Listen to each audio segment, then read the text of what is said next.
అక్రమాస్తుల కేసులో ప్రధాన నిందితుడు ఏపీ మాజీ సీఎం జగన్ లండన్ పర్యటనకు న్యాయస్థానం విధించిన షరతులను ఉల్లంఘించారని సీబీఐ పేర్కొంది.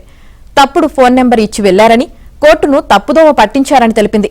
ఇకపై ఆయన విదేశాలకు వెళ్లేందుకు అనుమతి ఇవ్వొద్దని నాంపల్లి సీబీఐ ప్రత్యేక కోర్టును అభ్యర్థించింది. అయితే జగన్ అసలు ఫోనే వాడరని, గతంలో విదేశాలకు వెళ్లినప్పుడు కూడా తన సిబ్బంది ఫోన్ నెంబర్లను ఇచ్చారని ఆయన తరపు న్యాయవాదులు పేర్కొన్నారు. బుధవారం ఇరుపక్షాల వాదనలు ముగియడంతో తీర్పును 28వ తేదీన వెల్లడిస్తామని కోర్టు తెలిపింది.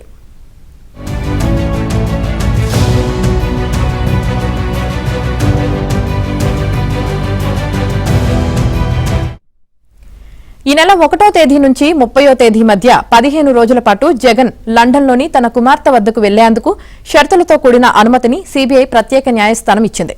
పర్యటన పూర్తి వివరాలతో పాటు ఆయన ఉపయోగించే ఫోన్ నెంబర్, ఈమెయిల్ ఐడీ, అక్కడ బసకు సంబంధించిన సమాచారం సమర్పించాలని, పర్యటన నుంచి తిరిగి వచ్చాక ప్రత్యక్షంగా కోర్టులో హాజరు కావాలని స్పష్టం చేసింది.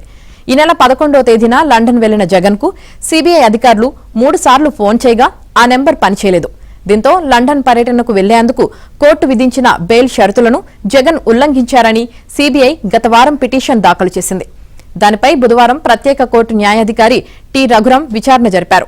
సీబీఐ తరపు న్యాయవాదులు వాదనలు వినిపిస్తూ తప్పుడు నెంబర్ ఇచ్చి కోర్టును జగన్ తప్పుదోవ పట్టించారని, పర్యటన కోసం ఇచ్చిన అనుమతిని తక్షణమే రద్దు చేయడంతో పాటు మరోసారి విదేశాలకు వెళ్లేందుకు ఆయనకు పర్మిషన్ ఇవ్వొద్దని గట్టిగా కోరారు.